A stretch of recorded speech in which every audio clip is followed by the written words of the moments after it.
Hello and welcome to Classic Vinyl Podcast, a podcast where we listen to and review an album for you or for someone. For the world to enjoy. Exactly. We just got done listening to Steppenwolf's debut album, Steppenwolf, and... Well, that's their debut. It is. And I am one of your hosts, Justin. And I am the other host here, Tyler, and I should have read my notes, because there it says their debut album. Well, we just got done listening to it. So tonight we got a pretty interesting album. This was suggested to us by listener Jeff from Denver, Colorado. He wanted to hear some Steppenwolf, and I thought, what better album to pick than their debut album? The self-titled debut album. Exactly. So let me give you a little bit of history about Steppenwolf. Kind of a mix between an American and a Canadian band as far as members are concerned. But no German?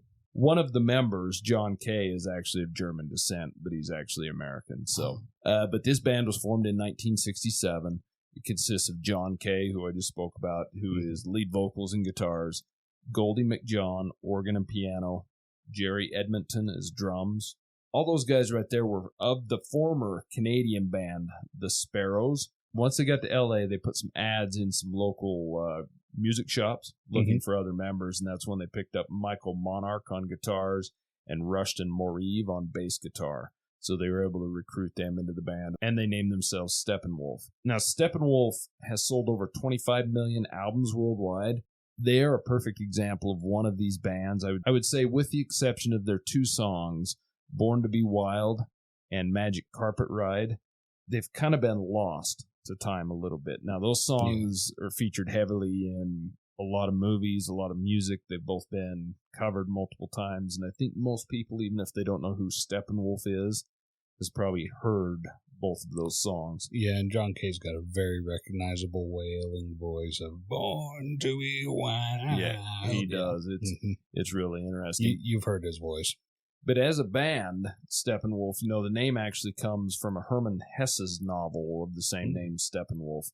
Honestly, don't know what it means, but the band has released 10 studio albums as the band Steppenwolf, and then they released 4 more albums later in their life when the band was called John Kay and Steppenwolf. That's when the rest of the band had broken up and they'd been through a number of things. All in all, they've released 8 gold albums, 1 platinum album, and 12 Billboard singles, which hit the top 40. 3 of those top 40 hits actually made the top 10, and that would be Born to be Wild, Magic Carpet Ride, and Rock Me. They were nominated for the Rock and Roll Hall of Fame in 2017, but they were denied entry that year, and they haven't been nominated since, which is kind of a shame. But that is tragic, because I gotta say, Born to be Wild was like the go-to rock and roll song. Well, let me bring that into it. So, and we'll get to that a little later, but the song Born to be Wild was inducted into the Rock and Roll Hall of Fame in 2018, but the Rock and Roll Hall of Fame, in my opinion, is a piece of shit. So, just putting it plain and simple. I mean, you look at some of the people that are in there and some that aren't, and it's a shame, and I don't think any of them know what they're doing. Yeah, I don't go to church there. So the band had their major breakthrough with their 3rd single they released, which was Born to be Wild, as well as their single, The Pusher, which both singles are on this album, and both singles were part of the 1969 film Easy Rider, if you've ever seen that. That's really what kind of kicked them into stardom. And so, with Dennis Hopper and Peter Fonda. Yeah, correct. Yeah, okay. Yeah, Easy Rider. It's a great film. So on their 2nd album, which had a very unique album name, it was titled The Second. It had their 2nd big hit single, Magic Carpet Ride, which had actually reached number 3 in the U.S. charts as well. So they were off and running with the first 2 albums. They had multiple lineup changes in 1970 and 71 until the band finally broke up in 1972. They did get back together for a reunion from 74 to 76. 76 to 80, they were called New Steppenwolf, and it basically involved John Kay in a revolving door of other musicians, and it really wasn't the original Steppenwolf. And then John Kay led the band, and it was known as John Kay and Steppenwolf from 1980 to 2018, which is really kind of how the band left, and he finally decided, hey, we're done after 2018. I kind of feel like that it brings an image of like Steppenwolf on the yacht, and then John Kay and the dinghy being towed behind. But it's really backwards from that. John Kay's got the yacht, and the dinghy has a rotating crew of the different band members as it goes through. Yeah, and I don't know the particulars of it. Maybe they're all right with their residuals on these. Who knows? You know, they're doing better than I am. I'll tell you that. Yeah, I'm sure they are. But you want to get to the album? Let's do it. And now it's time for the album review. Okay, so Steppenwolf's debut album, self-titled album, Steppenwolf.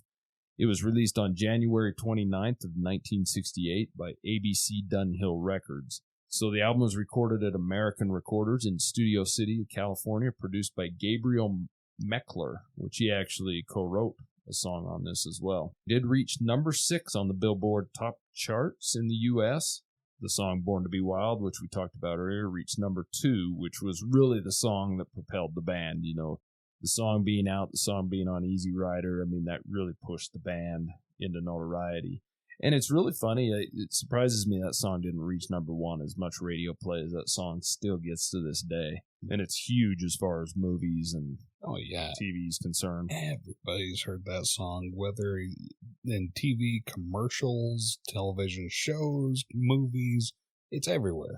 I don't think there's anybody that doesn't know that song, but I bet you there's... Babies know that song that haven't even been born yet. Yeah, but I bet you there's many of those people. I would guess, and I'm just guessing, the highest percentage of those people don't know who sings the song. Exactly. And doesn't know who the band is. Who sings Born to Be Wild? Yeah, the Bee Gees? Exactly.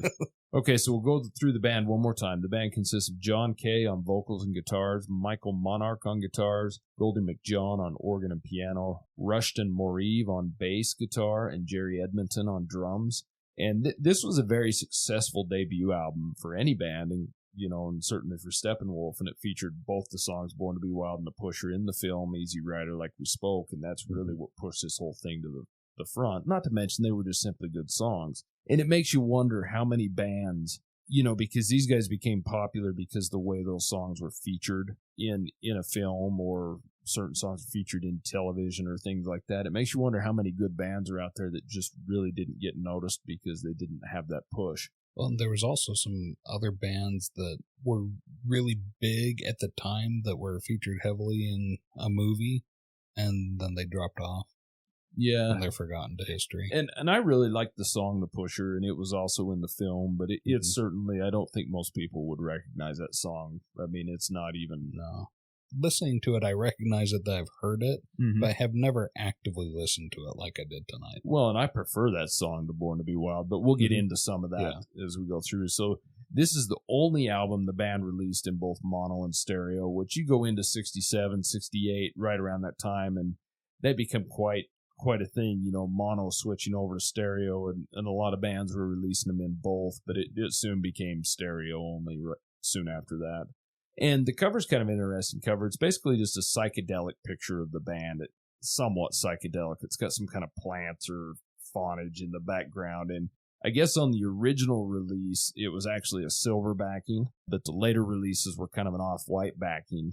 And the release we were listening to tonight, it's one of the newer, I wouldn't say newer, but 2 or 3 years after the original release, and actually has a little black box that says featuring Born to Be Wild, because that was after, and we've seen that with the Moody Blues where it said featuring Knights in White Satin. Remember, after the song hits it big and they do, secondary releases, they put that on there as promotion. So after they figured out what their big hits were, then they release it in the United States, and they're like, oh, by the way, that song that everybody's playing and everybody loves, it's on here. Yeah, and that's what they did with Knights in White Satin. That's what they did with this. So this album is certified gold in the U.S. with just under 1 million album sales total in the U.S. It just proves to me that if you ask people if they've heard the song Born to Be Wild, they'll say yes. If you ask them who sings it, they have no idea. Because under 1 million album sales, just under 1 million, that's real low for as popular as that song is, wouldn't you say? Yeah, I would certainly say. I mean, the single sold more than that. Yeah. Right. And that's kind of the one thing you had with the albums back then is you wouldn't have to buy the album. And it's kind of went full circle, because now that we're on digital music, number one, you don't have to buy anything anymore, but you stream the song you like. And even when Apple Music first came out and you were buying songs here and there, you would buy the popular song and not the album. The album is kind of a lost art, which is what we're trying to keep in play here, right? Because even I consider myself a huge classic rock fan, and but I'm not super familiar with Steppenwolf. You know, I know their hits. Yeah. I've heard all these songs before, but not frequently. I don't visit this album, but, you know, this one may have changed my mind. But also, the practice of going through the entire album, that's where you find the little hidden nuggets that you love. That not necessarily love because they're popular or because everybody else loves them, but that's where you find your songs that really make you. Well, I agree. And if you like a song like Born to Be Wild, but suffer that severe overplayed from songs, which I do from that one certainly is. But if you enjoy it, and I say, what else does this band have that I may enjoy? And that's where you really need to delve into these albums. So that's why we're here. Should we delve into it right now? Let's do it. Side 1 here. Side 1. Okay, so side 1 opens up with Sookie Sookie. Now, this is a cover song. It was written by Don Covey and Steve Cropper, and it was actually sang by John Kay, as all songs on this album were, thankfully. Now, this is basically a song about dancing. It's about leaving it all out on the dance floor. It refers to several dances in this song.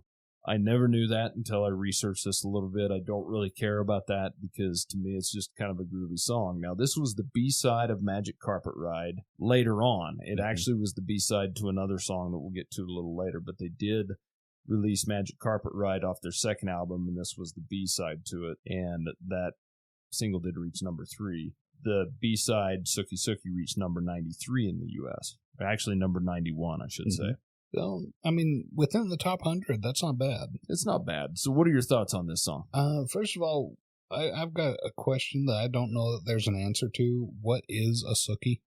I don't know if it's a dance or if it's the guessing, action of doing a dance. I'm guessing it's a club hopper or a club bunny. Is that a thing? Is that a term, club bunny? If you just made it up, hopper. It is. All right. You heard it here on Classic Vinyl Podcast first.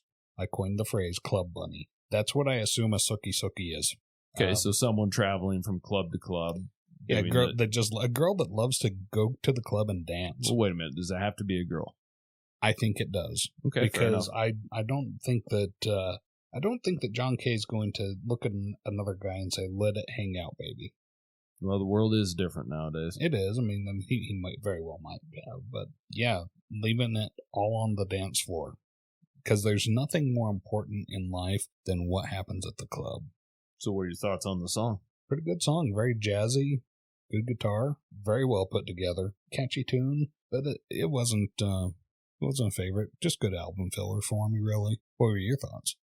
You know, I really like the guitar intro on it. I've always liked John Kay's vocals. They carry through it. He's just got that. It's in a way kind of reminds me, not the vocal style, but he reminds me of Alice Cooper in the way that he can strain the vocals, but they sound still straight, sound good, and you can understand them too. You know, it's not crazy. It's got a good bass line in it, and like most songs on this album, it's got good little guitar licks. It's got guitar throughout that is just excellent. Short little guitar solo that's good. The drums, this is one thing you're going to hear me repeat on this. The drums are good, but they're mixed in the back a little too far. I think they could be stronger. There's only one song on this album where the drums really shine, and that's later on. Yeah. And, you know, it's got a little bit of organ in the song, and it's pretty good. You know, the ending of the song is kind of weird. It just drops straight off and ends. But it was abrupt, but an abrupt easy ending. to tell where the break was. Yeah, there was no carryover to the next song. But speaking of the next song, it's Everybody's Next One.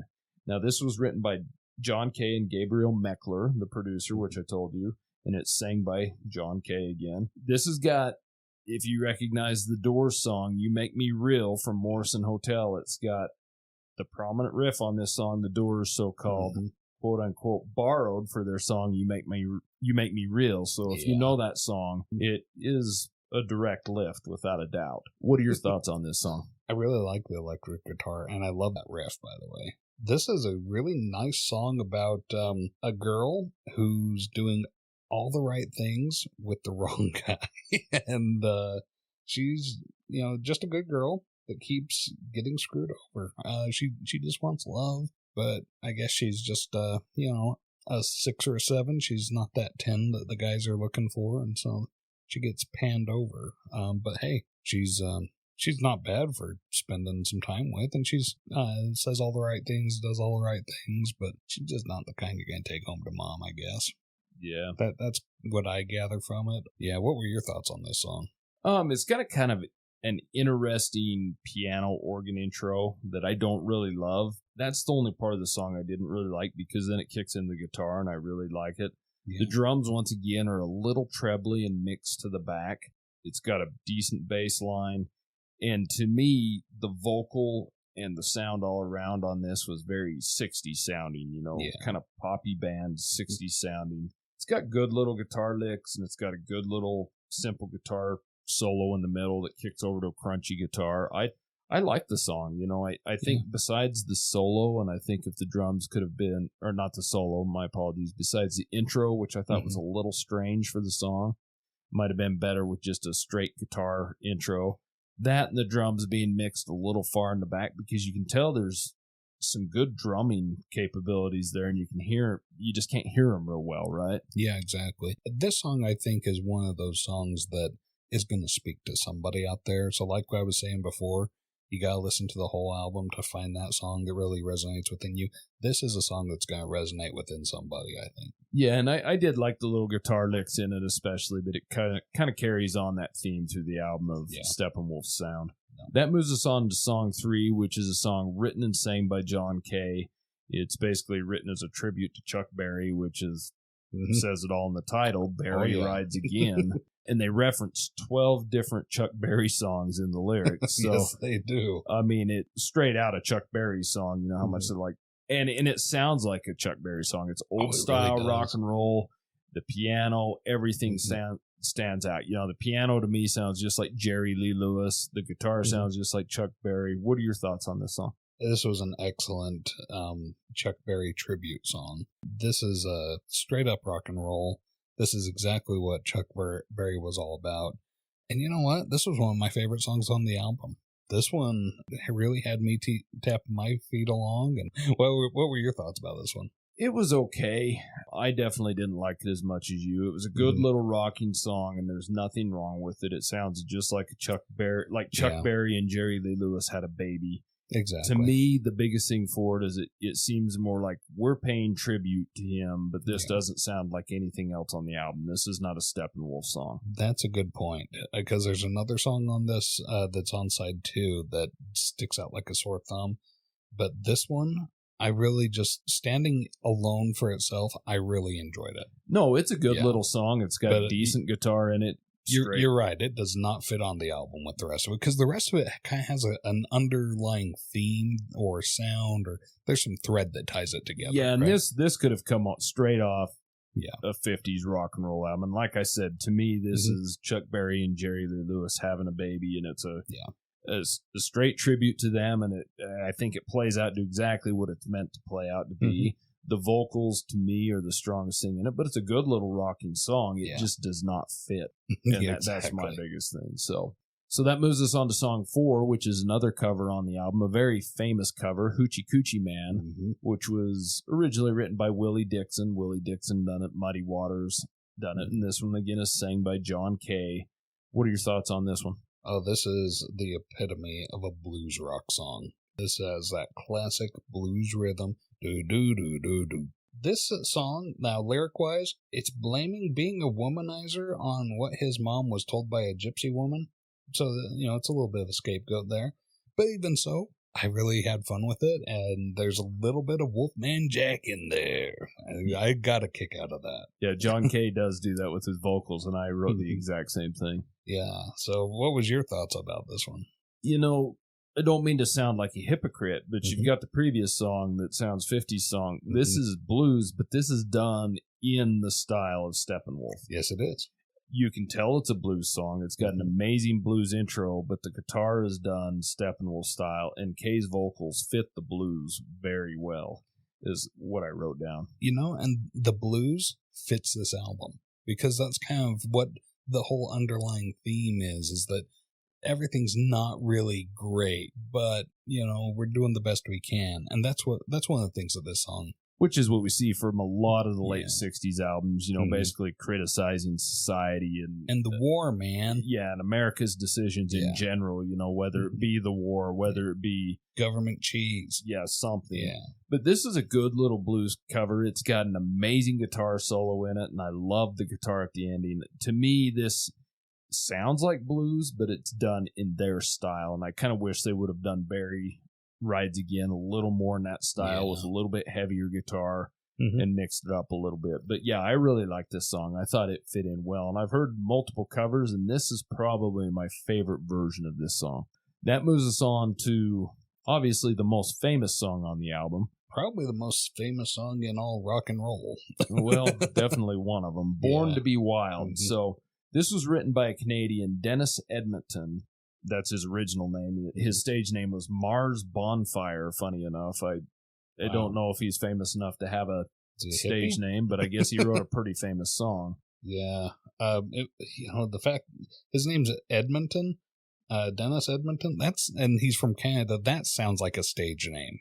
Yeah, that's like a guy named Dallas. Isn't Edmonton a town up in Alberta? Yeah. Yeah. So so what he chose Mars Bonfire. What is he, a hippie? I think he must be a Canadian hippie, which are different. Yeah, than American hippies. Yeah, they're polite and respect your boundaries, and they don't eat all of the treats from your fridge when they get high, or all the acid.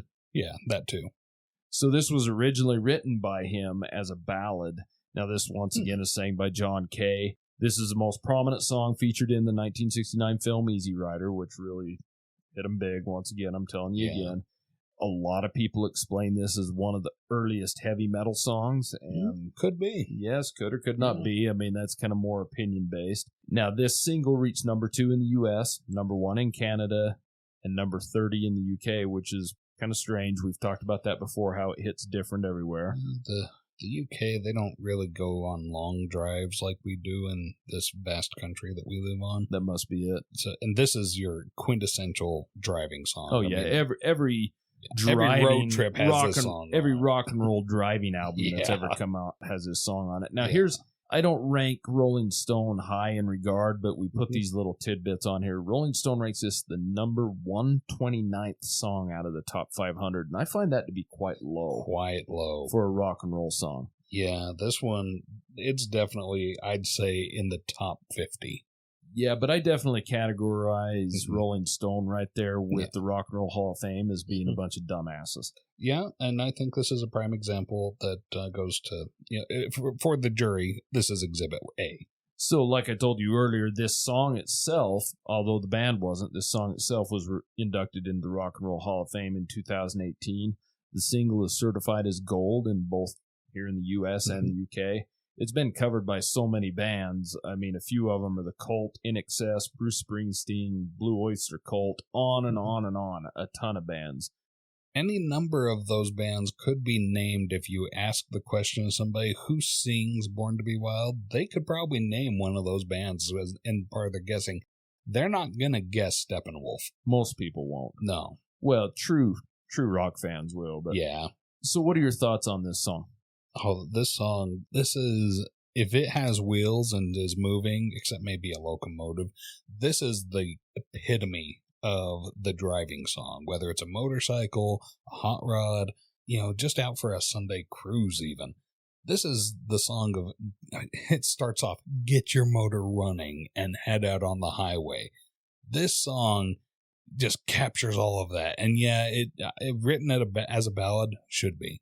This song's just amazing. It gets everybody up and going. And so that's why it holds the place that it does. That being said, judging it just on the album, this didn't even rank for me. And I think a lot of it is just because I know this song so well. It's overplayed. Yeah, and I told you that's hard for me to judge it because am I judging it on the basis of the song? I don't even listen to it that much, but you hear it a lot. And as far as the song, it's got probably one of the most recognizable intros on a song ever. The vocal's amazing on it. Yeah. John Kay's vocal is amazing. There's nothing wrong with this song. It's a perfect song. It is. It's got a great bass line. I think if I was to criticize anything, it's probably the same thing I would on the others, is the drumming is good, but it's mixed kind of low. And I wish they were mixed higher in the mix so you could hear them a little better. And maybe they are on some of the remixes. I don't know. We're listening to the original mix. It's got amazing guitar runs and little licks throughout that are just, you don't even think about it till you sit down to listen to it with the purpose of reviewing it. And the guitar licks. Everybody knows these are guitar licks. Yeah, it's just an amazing song. It's just overplayed times 10. To me, the little guitar licks and the vocals make this song 100%. Not to mention the lyrics. I mean, the lyrics are very strong in this song. Just everything, like you said, how it starts out. Get your motor running. It's a straight. So let's move on to the next song. This closes out side 1, Your Wall's Too High. Now, this is another song written and sang by John Kay. Now, this is kind of a blues song again, but it's got a real sped-up tempo. It's more jazzy. Yeah, and this was the B-side of the single, The Pusher. And it's basically about someone who won't let anyone into their lives, doesn't want anybody to break down their walls, so to say. What are your thoughts on this song? This is a little bit more upbeat than the blues than we've heard on other songs in this album so far. There's lots of piano in it. The piano features very prominently.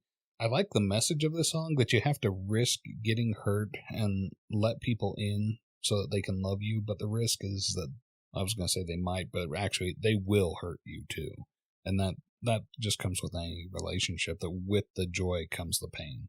Some people are just so averse to that pain that they put those walls up and they keep everybody. It's a pretty song. I like the message, but boy, it's a long song. It just goes on and on. Pretty repetitive too. What are your thoughts? I thought this song had a really good guitar blues intro. It was decent. It's got good bass throughout. It changes tempo after the first verse, which is kind of weird, and kind of goes into another song. And it's got great guitar work. I think the guitar work in this song is amazing. All the little licks and runs and the solos. It's got maracas or something in the middle that are kind of cool sounding. I can hear them, but I can't hardly pick out the drums. But then it changes tempo and pitch again, and it's like a third song. To me, this is one of those that we say, hey, this is the tale of 3 songs. It's kind of got 3 different songs in it, which is strange. It's got a lot going on in this song, like you said, with the piano and everything. It's got great vocals, which you don't really expect anything less from John Kay, the way this thing's going, right? And I didn't think I was really going to like this song because it's got such weird changes, but it is a pretty decent song. It's got a lot going on, but I like it. The redeeming thing for me in this song is the message. I really like what the poetry says. Yeah, and I wasn't on the message at all. I was listening to the music, and I thought, okay, this is the tale of 3 songs, which I thought was strange that they changed, but I actually liked each one individually. They were just kind of strange, patched together. Yeah, and I'm not sure if that's supposed to be some sort of a metaphor for this wall that is a metaphor for people blocking others out, but yeah, it might. I don't know. Too much metaphor. I think that he could have been more literal and just been a little more straightforward. But that's what the 60s were about, right? Yeah, I'm not a beatnik poet. So should we get to side 2? Let's flip it. Side 2. Okay, so side 2 opens up with Desperation. Now, this is the longest song on the album, running just barely under 6 minutes. This is another song written by and sang by John Kay. It's got kind of an interesting, the way they've orchestrated the melodic bluesy rock intro to it. It's kind of an interesting intro it's got. I wrote possibly about the disillusionment over the state of the United States and the feelings of desperation that come with it. And I shouldn't say possibly, because if you listen to the lyrics, it really is. I mean, it's a rallying point of a song for the political movements. And it basically says, even though there's not much hope for change in the song, right? All we want is universal basic income. Is that so much to ask from our government that we pay for? I don't know what he's asking for, but he's asking for something. Now, one thing I ran into on this song when I was researching a little bit of the history, it was featured in the video game Mafia 3, which I'm not familiar with that video game, but maybe some of our listeners are. All right. What are your thoughts on this song? The subject is blues, and the music is too, somewhat. It's a really good intro orchestra of melodic bluesy rock. It adds a feeling of refinement to this song that takes it a step up from most of the songs that we've heard thus far, but it still fits. This song doesn't stand out like a sore thumb. This song is kind of the quintessential message of the album. And they opened up the second side of it with this song, and I think that they did it perfectly. Let's see, one of the things that they said in there, it's so easy to do nothing when you're busy night and day. And I think, well, that's so much how we're still fighting that same thing today, where we get up, we go to work, we go home, we get dinner cooking, and then by the time we get done, it's time for bed, and you get up and do it all over again. So, this is, we're all so distracted by our own menial lives that if we wanted to accomplish something, boy, it would be difficult just to find the time to accomplish it. And, we're just a couple of people. So I understand the lament and the message of that song, that desperation. Beautiful song and a really heavy guitar riff that I like. What are your thoughts?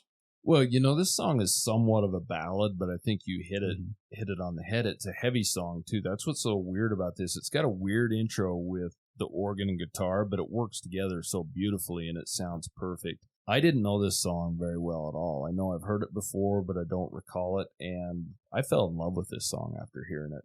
To me, the guitar is perfect in this song. For some reason, it's a ballad, but it's a heavy ballad, almost like an early power ballad, if you would. And the vocals on this song are perfect. John Kay does an amazing job. You can feel the pain in his vocals, which is really pretty special. It's, you can hear that emotion in his vocals. And it's got an amazing bass line. The song is very subdued, but it's just beautiful. It's got an amazing, beautiful guitar solo in the middle that I like, and I like the ending of the song. It's just really strong and powerful song, and I thought this was an excellent way to open up side 2. Oh, absolutely. One of my favorites. So that moves us on to The Pusher. Now, this is another cover. It was written by Hoyt Axton. He was a folk singer-songwriter. Again, it's sang by John Kay. The band actually, when they were still called the Sparrows in Canada, this was one of their early songs they used to sing, so it kind of carried over from that. This was also the second song featured in Easy Rider, and it's basically about a drug dealer. He's a pusher of hard drugs, and he doesn't care if you live or die. He's interested in pushing the hard drugs, right? And this is... That pusher is trying to make a living, and he's just a really intense sales rep. He's got goals to reach. Exactly. This song is a perfect example of where rock meets funk. This was also released as a single with Your Walls Too High as the B-side. It reached number 24 in the U.S., number 17 in Canada, and number 12 in the U.K. I gotta say, that is really odd that they chose this song to go opposite of Your Walls Too High, or rather they chose Your Walls Too High to be the B-side of this. You got a very aggressive drug dealer who's trying to push you into buying more drugs, and and then on the other side of the album, he's complaining that, hey man, you're putting up a wall. This song's also been covered by many bands, Blind Melon, The Flaming Lips, a bunch of others, bands I hadn't even heard of. But what are your thoughts on this song? It's got, music-wise, a really haunting guitar wailing at the intro. I love that. That was a beautiful, ghostly, spooky feeling. Yeah, it's very slight, but it's awesome. Let's see. And then later on, the guitars almost sound like sirens, like police sirens at one point. Yeah. The way that they've got them wailing, and boy, it's kind of in those little breaks. Yeah, it's really effective at telling the message of this song. But then, the whole message of this song is that a dealer is basically an unlicensed pharmacist who's just going to get you the medicine you need that will help you feel better, right? But the pusher, he's into the hard sales, and he's going to try to sell you a ketchup popsicle even after dinner and dessert just to challenge himself. He's goal-driven. He doesn't care about what's in his way. He just cares about overcoming that and making the sale. He's going to, set up solar panels on your roof. Well, there's no imagery in the lyrics here. No. I mean, it's straightforward, right? Yeah, it's very straightforward. And I said, God damn. Yeah. The Pusher Man. And I wonder how they got away with saying that much as a single, which, funny enough, you would have thought it was blasphemous or something like that, or somebody would have said something about it. But there are certain songs where the term God damn just really fits, and this is one of them. Yeah, it does. And you said, for me, the guitar intro is amazing on this. Mm-hmm. This song is pretty slow. Funny enough, it's kind of funky and slow, but it's really heavy. It kind of like Desperation, the song before. It's slow, but the guitar adds that heaviness to it. I do like those little breaks where the guitar kicks back in and it sounds like a siren. I assume that's what they were trying to do. The guitar riff throughout is just amazing on this. In the organ on it, it mixes in well with the sound. The bass line's good. It's got backing guitar licks, if you really pay attention, that are going on that are really good. It's just even got little bass runs that are awesome on this song.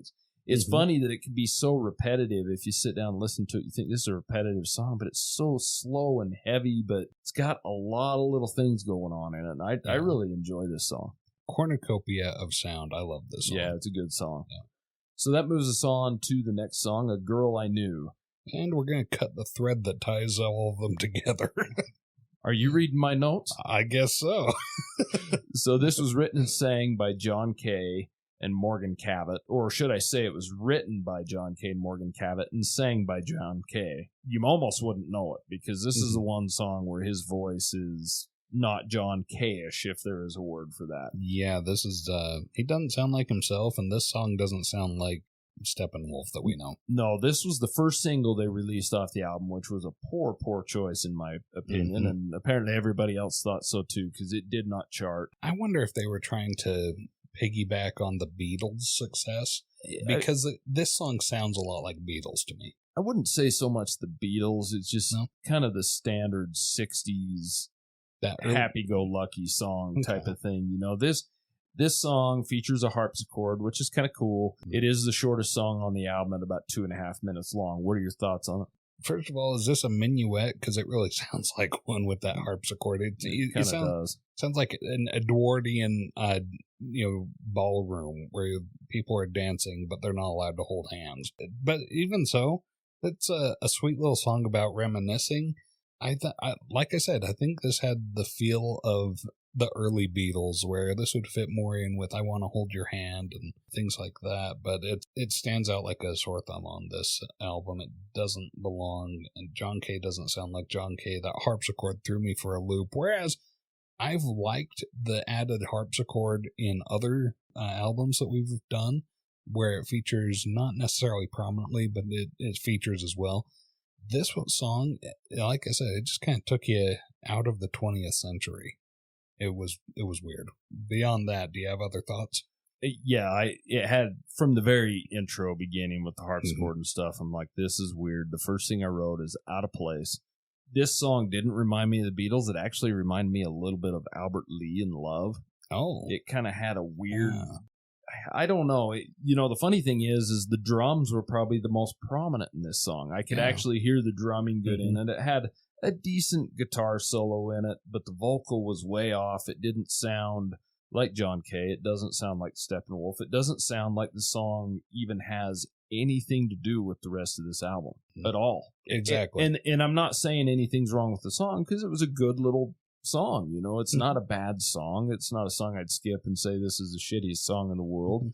It just does not fit where it's at. The guitar doesn't sound like the guitar on the rest of the songs, which is one of the very strong points that Steppenwolf has going for it, is that guitar. And this song, he takes a break, and whoever subs in is just not as good. And I don't even think that they had somebody sub in. I'm sure it's the same guy playing guitar. Yeah, I mean, a good song, it's just on the wrong album. Yeah, exactly. So it moves us to the next song, Take What You Need. Yeah. This is written by John Kay and Gabriel Meckler, the producer again. Is sang by John Kay. This was the B-side to Sookie Sookie when they released that initially. What are your thoughts on this one? This is very much directed at the hippie movements. The hippies need to stop getting high and eating all the food. This is the song that I felt the drums really showcased. this is where you see that it's a power trio. They've got the drums, they've got the bass, they've got the guitar. It's all playing together very well. It's a power trio of 5 musicians. That too, yeah. Yeah. Mm-hmm. So let's see. Basically he's saying, take what you need, but don't fleece me. You know, there's enough to go around so long as you don't be a pig about it. And they threw a weird false ending in there. That kind of threw me off, and because it stops and then it picks right back up and goes even further. And I'm not sure what the purpose of that false ending was. Beyond that, it just kind of a weird song to me, but not a bad song. I like the message of it. That, hey, there's enough to go around. Just, don't be a pig about it. How do you feel about this song? Well, I kind of feel about this one the same way I did about the previous song. Is you hit it on the head, because that was one of my notes, is the drums are more powerful in this game. And I don't know why the 2 songs that are completely different than everything on the album, the drums are mixed to the front and you can actually hear them. Why they couldn't do that on the rest, I don't know. Maybe the drummer just was kind of soft-spoken, and they're like, well, what do you think? We need more drums. Let's do these songs that have the drums. Well, and it also could be because the guitar is featured more prominently on everything else, and they've mixed that to the front, which is not a bad thing, Mm-hmm. But piano intro on this was different. I thought this sounded kind of like the Byrds to me. Mm-hmm. It probably had the weakest guitar on it as any of the songs on the album. It just didn't fit. It had a decent guitar intro, or a decent guitar outro, I should say, that led to the false ending. So I thought it was a guitar outro, but then it went to the false ending, and then it come back in. There was really no reason for that. I kind of, when I look at the lyrics, to me, it's him telling him a girl not to take advantage of him. He's only got so much to go around. I mean, I don't know. That's just my take on it. Oh, so he didn't have, like, hippies moving in on it. Yeah, to me, it seemed like it was to a girl, and she was trying to take more advantage of him than she really needed to. I don't know. This song was almost a copy of the song before, even though it was a completely different sounding song. This one sounded like the Byrds to me. Didn't sound like Steppenwolf. These 2 songs almost were like flown off another album somewhere, another group somewhere. Now, the vocals were stronger on this one, I think. It sounded more like John Kay. So that part did fit, but pretty much it's just an album filler for me, and not a very good one at that, because it just doesn't mix. This song should have been the weakest song on the album, and yet I don't feel like it was. Yeah. So that moves us on to the last song, The Ostrich. So this was written and sang by John Kay. Now this is a song that's a very bluesy song with a heavy beat. The floor toms in this quite a bit, although you don't hear them a lot. This is another social protest song. Basically pretending everything's great and hoping that it turns out okay, but it probably won't. Optimistic while being pessimistic at the same time.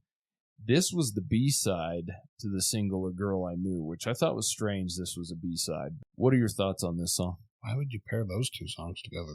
That's weird. I like this song. I think that this was a very strong song to close the album out with. I think this song tied all of the rest of the album together and laid it out there. And I think that this got their messages through very well. This is a song that I felt tells a story with music. So, like, even if I just listened to the instrumental version of this, I'd feel like I was still getting a story just from the way the instruments are played. I really like that. The dissonant ending is just perfect for this song. Like, you got this uneasiness that the guitars start to bend at the end of the song as they're going out, and you just can tell that it sets you on edge, makes sure that things aren't okay. And he's got, he says that there's a line in there, there's nothing you and I can do, you and I are only 2. And what a great line, that the problems that we're facing are so magnanimous that there's just nothing that 1 or 2 people are going to ever be able to do to fix these problems. They're so huge. And that's the pessimistic side of it. Exactly, it is.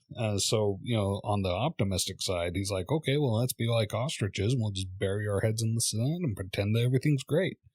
Because we can't fix what's wrong, so you may as well just ignore it and pretend it doesn't exist. Yeah, you're not going to affect a lot of change that way, but it really deals with those social problems by sending that message. Is like, hey, this is another way to handle it, and a lot of us are going to have to do that. What are your thoughts about this song?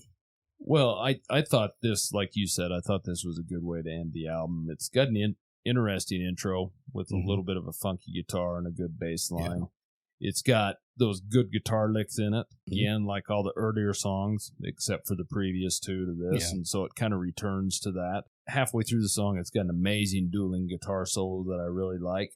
The imagery in the lyrics is great. You know, the water's getting hard to drink, we've mangled up the countryside, the air will choke you when you breathe, we're all committing suicide. I mean, that's very strong imagery in the lyrics, and I'm not a super big lyric guy like you are, but I really enjoy that. I like the way that rhymes, but it also it just paints the picture perfect, right? Yeah, this is an era where music was poetry. Yeah, and it's a great song, and I think to kind of hit on what you said with the outro, with the out of tune guitars and the kind of the piano mix up, and it's a good way to signal the ending, but it's also the good way to basically say everything's screwed up, you know. And I don't know if that's what was meant or it's just their way to end the jam session or whatnot, but I thought it was kind of poetic towards the lyrics and the meaning of the song. Yeah, every dumpster in the junkyard is on fire. You and I are only two people. We're not going to be able to put all these fires out, so we may as well roast some marshmallows. That's what this song's saying.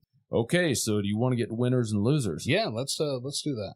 Winners and losers. Okay, Ty, like always, you're going first. I want to hear your least favorite 2 or 3 songs. The least favorite, going to start from the bottom, is A Girl I Knew, Out of Place. You know, not a bad song in and of itself, but just out of place on the album and didn't fit in with any of the rest of the songs. What it was doing on this album, I don't know. That was my least favorite. Then Your Wall's Too High. That one, it wasn't a bad song per se, it just wasn't digging it. Good message, I just felt like it went way too long for what that song needed to be. That's what I'm going with, is Your Wall's Too High. The real low point for me was definitely A Girl I Knew.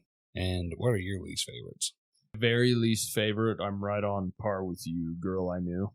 Just didn't fit. Fine song, not meant for this album, not meant for this band.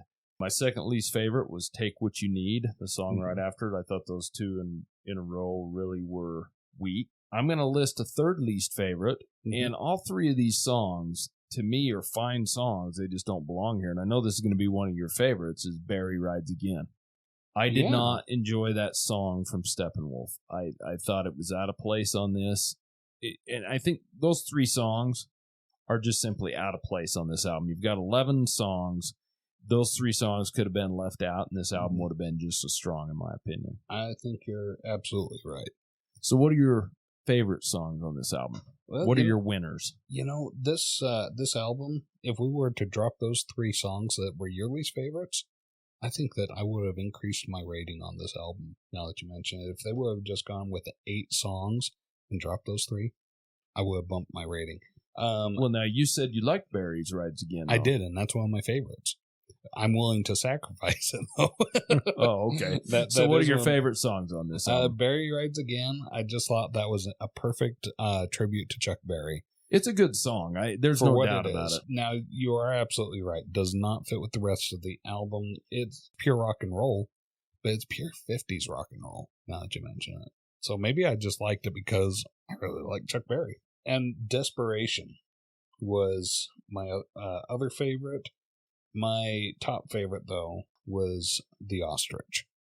Really liked that song. I thought it was a great way to close out the album, The Ostrich. But so what are your favorites on this album? My favorite song on this whole album is Desperation.